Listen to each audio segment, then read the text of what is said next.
वफाक के तवानाई बचत के मंसूबे पर पंजाब और खैबर पख्तूनख्वा ने हाथ खड़े कर दिए। वफाकी हुकूमत की तवानाई बचत पॉलिसी पर अमल दरामद का फैसला नहीं हुआ।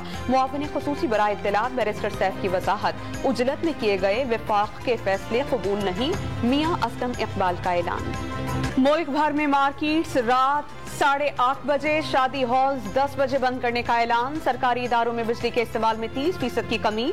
हुकूमत का तवानाई की बचत के फौरी इक़दाम का ऐलान। सालाना 62 अरब रुपए बचत होगी। ख्वाजा आसिफ की प्रेस कॉन्फ्रेंस।